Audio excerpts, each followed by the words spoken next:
Bien que je n'ai jamais ressenti le besoin de me positionner comme féministe, aujourd'hui je fais appel au féminisme comme je l'entends, aux féministes convaincus qu'il s'agisse d'un mouvement de lutte pour le droit des femmes. À vous, ferventes combattantes de la condition de la femme, ouvrez donc vos comptes Facebook, allumez vos posts télé et jetez un œil sur la date du calendrier. Nous sommes en 2016, et à en croire le sud de la France, nous venons de remonter le temps. Honteux. Je suis outré, il ne s'agit pas d'une réaction passionnelle, mais bien d'une violation totale de la liberté. Comment peut-on encore arborer une devise aussi hypocrite que liberté, égalité, fraternité ? En toute honnêteté, je ne pensais pas qu'on pourrait aller plus bas. Eh bien, bravo, encore une fois championne du monde. J'apprends à l'instant que les plagistes solidaires de la nouvelle police française, à savoir celle qui est chargée de déshabiller les femmes sur les côtes, opteraient pour une nouvelle devise, à savoir moins de vêtements pour les musulmans. C'était donc ça, il fallait satisfaire la clientèle des plages. Une tenue standard pour les femmes, c'est ça qui ferait avancer les mentalités et nous permettrait de lutter contre la folie de Daesh. C'est en dénudant et en humiliant les femmes qu'on irait vers un mieux. Et nous, naïfs que nous sommes, pensions que le dialogue et la rencontre pourraient faire changer les choses. Absurdité quand tu nous tiens. Et il y a cette nouvelle brigade de police, payée par les petits gens. C'est fier que vous retournez chez vous. J'ai retiré le voile à cette femme sur la plage. Mon chef va être content. Miroir, miroir, mais dis-moi qui est le plus ridicule. Qu'on me dise combien de temps encore. La politique veut séduire l'électorat de l'extrême droite. À qui fera la plus belle courbette ? Peu importe le prix à payer. Ces gens sont sur la plage et veulent en profiter, pendant que dans les médias s'organise un débat avec des gens qui pensent tous que le burkini est un asservissement de la femme.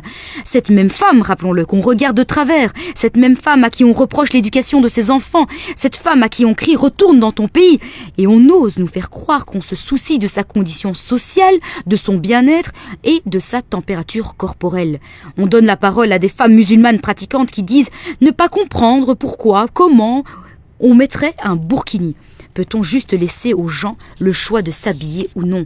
Peut-on laisser les femmes décider ?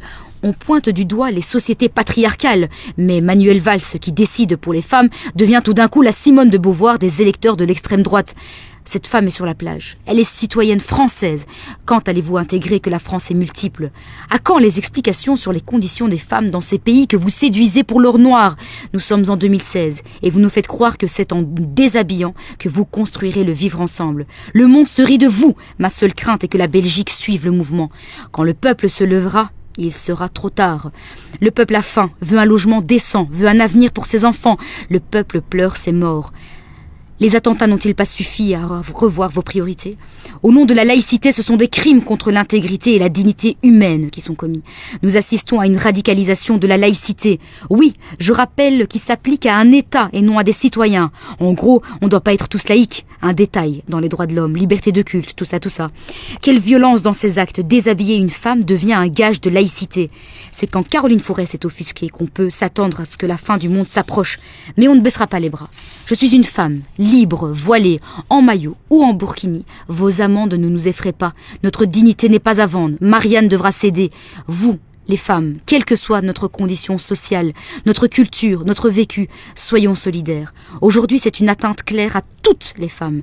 Personne n'a le droit de me forcer de me dévoiler ou de me voiler, à obéir, à me soumettre, à me taire, à subir. Rien ne peut justifier qu'on étouffe qui je suis et ce que je veux faire ou devenir. Écrivons l'histoire.